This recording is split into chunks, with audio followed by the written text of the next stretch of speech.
Good morning, ladies and gentlemen. Welcome back to this Monday morning with business coach Moloy. And we are on episode 10 of the scaling series. For people who have been with me, we are going through a phase of how do entrepreneurs truly scale up? And what are all the challenges? What are all the mindset issues? What are all those things that we need to look at as entrepreneurs as we move from that level one to level two? It's so very easy to get stuck on level one, but entrepreneurs, friends, ladies and gentlemen, you are not the owner of the business. You are just holder of the legacy of your business. So today I'm going to ask you a small question, and I'm going to keep on asking you these questions because our mindsets then needs to get triggered. And I was reading a very interesting book, and I would want to share this with you. Please read this book called Trigger. Uh, what are all those things that need to change for the positive changes that you bring in to stay embedded in the system? It is like moving something from the RAM to the hard disk. Today, when you reached your office, or let's talk about last Friday, when you reached your office, how many decisions had you already made before 10 o'clock? Not the big decisions, the small decisions. Should this quotation go out? Can we approve this leave? Can we increase this customer's credit limit? Which supplier should be used? Can we recruit this candidate? Should we attend this exhibition? Can we give this discount? Can the payment be released today? Should this machine be repaired or replaced? One decision, then another, then another. And if you look at all the questions that I asked, that I mentioned out here, all of them were operational decisions. And as the day progresses, you make one and the other and the other, and before you know, the day has disappeared. Entrepreneurs rarely complain about too much work. They complain about having to make too many decisions. A few years ago, I was coaching an entrepreneur who was running a successful manufacturing business. One afternoon, I sat in his office for almost 2 hours, not to coach, but just to observe. And within those 2 hours, his cabin door opened continuously. Sir, can you sign this? Sir, customer is asking that. HR needs approval, etc., etc., etc. And at one point, I stopped counting. And when the room finally became quiet, and that was about 7 p.m. in the evening, I asked him, how many decisions do you think you have made in the last 2 hours? And he laughed and said, too many. And I said, no, that's not the real problem. And he looked at me. The real problem is that almost none of them required the decision of the managing director. He became silent deep down. He already knew it. Can I ask you something else? Have you ever gone home feeling completely exhausted and yet unable to identify one significant decision that changed the course of that business that day? And that's a very interesting feeling. You worked all day, you were busy every minute, you solved dozens of problems, you answered hundreds of questions, you attended meetings, you approved payments, you reviewed quotations, you resolved conflicts, and late in the evening you ask yourself, what exactly did I achieve today? And if you're experiencing this time and again, you're not alone, because one of the biggest myths in entrepreneurship is that being busy means productive. It doesn't. Being busy simply means your attention was occupied. The real question is, what occupied it?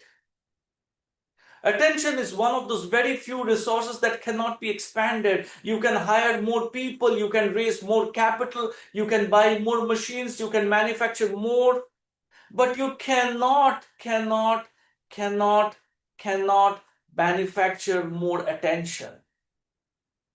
All of us wake up with the same limited amount of mental energy, and every minute that you're not investing in a strategic decision, that mental energy is reducing. I once read about how an airline pilots are trained. People assume that the hardest part of flying is controlling the aircraft. And experienced pilots say something very different. The hardest part is maintaining situational awareness, knowing what deserves attention and what doesn't, because missing one critical signal can have serious consequences. Leadership works the same way. The entrepreneur isn't paid for responding to everything. The entrepreneur is paid for noticing what truly matters, and that's the real difference between the two. Founders often confuse availability with leadership. They believe that being reachable for every decision makes them supportive, but something more interesting happens. The more available you become, the less capable your organization becomes on deciding without you. Every necessary or unnecessary approval teaches your team something. It teaches them, don't decide, ask the boss. And once the habit takes root, the founder becomes the bottleneck, not because the team lacks ability, but because the system did not train them to think independently. One of my clients often asks, well, I don't understand why my managers don't take ownership. And I asked him, when they made a decision without asking you, what usually happens? And he laughed and told me, I correct them. And I asked, every time? He thought for a moment and then quietly said, almost every time.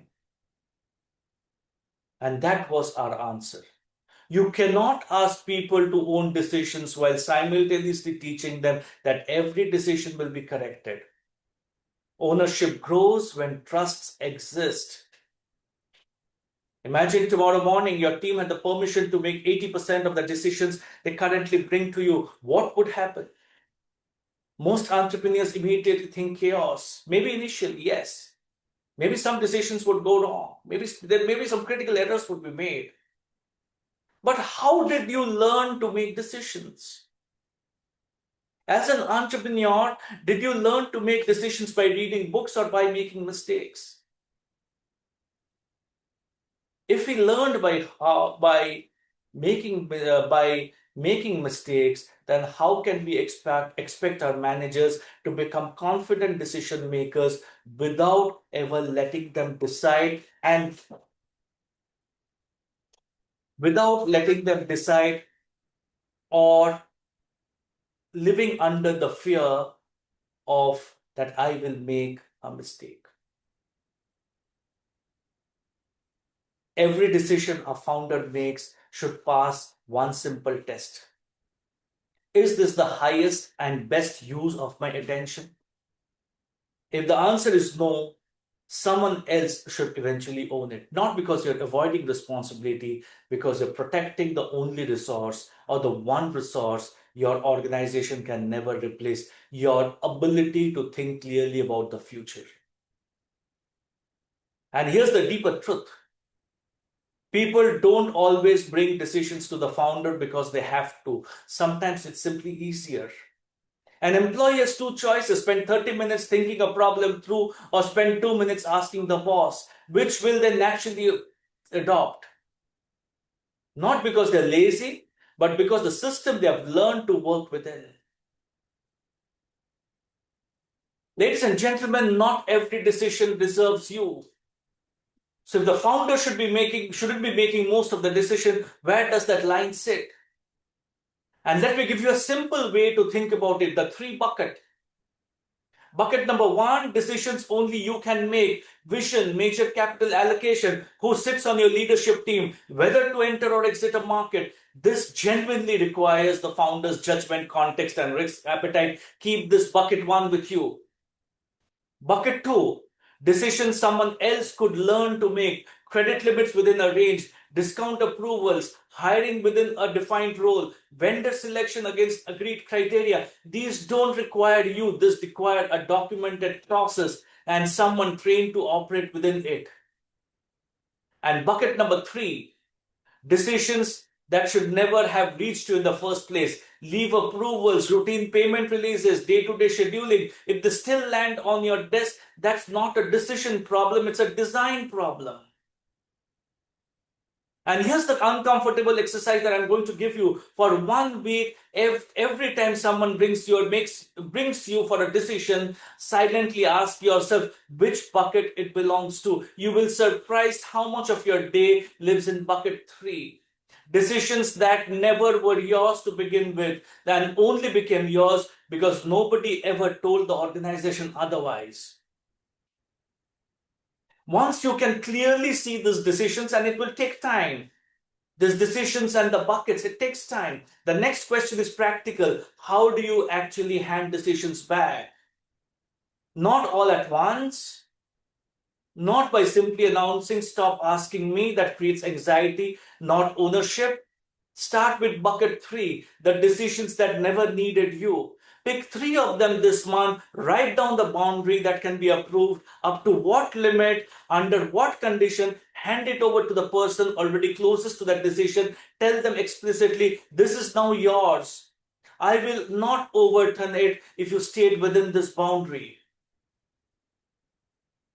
The last part matters more than anything else, and I'll say this today. If you reserve the right to correct every decision after the fact that you haven't delegated anything, you have just added a delay. Ownership only grows when outcome is allowed to stand, mistakes included, ladies and gentlemen. Sit back and watch. Some decisions will go well, a few won't. When one goes wrong, resist the instinct to take the decision back. Coach the person through it instead. That's the difference between building a decision maker and building a permanent dependency on yourself. Do this consistently for the next 90 days and you will notice something shift. Your calendar just doesn't go lighter. Your thinking gets clearer. You start noticing things you stop noticing. A shift in the market, a pattern in customer complaints, and opportunities 2 steps ahead. That's the return on protecting your attention. This is not freed time. It is freed up judgment time. Today, I want you to leave the same question that I left that manufacturing entrepreneur with the day the room finally became quiet. Not how many decisions did you make today, but how many of them actually needed you. A business doesn't grow because the founder makes those decisions. It grows because the founder protects enough attention to make the few decisions that truly matter. Before we close today, sit with three questions this week. Number one, which decisions landed on my desk today that they should never have? Number two, who on my team is ready to own one of them if I simply let them? And number three, what would I notice, think about, or build if I got my attention back? And that's what we will build on when we meet again. Thank you so much for being with me today.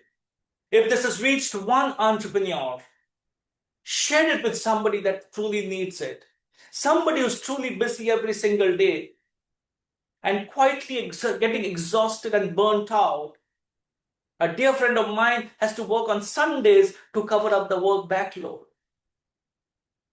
Start getting the free time. Not because you want to wander around, but because you want to use that free time into something truly, truly constructive. Let go of people in your system who can't take the decisions. Build a team of decision makers. It will take time. But if you don't do it now, your mind space will never get freed up. And your mind space, dear entrepreneur, is to build that business, is to build that 100 crore business. It is not to do a 10% growth year on year. That's not why we decided to be an entrepreneur in the first place. Till next Monday, same place, same time. Have a fantastic week. Take care of yourself. Work on those three questions. Work on those three buckets, and you will see your day getting freed up. Till then, God bless. Take care.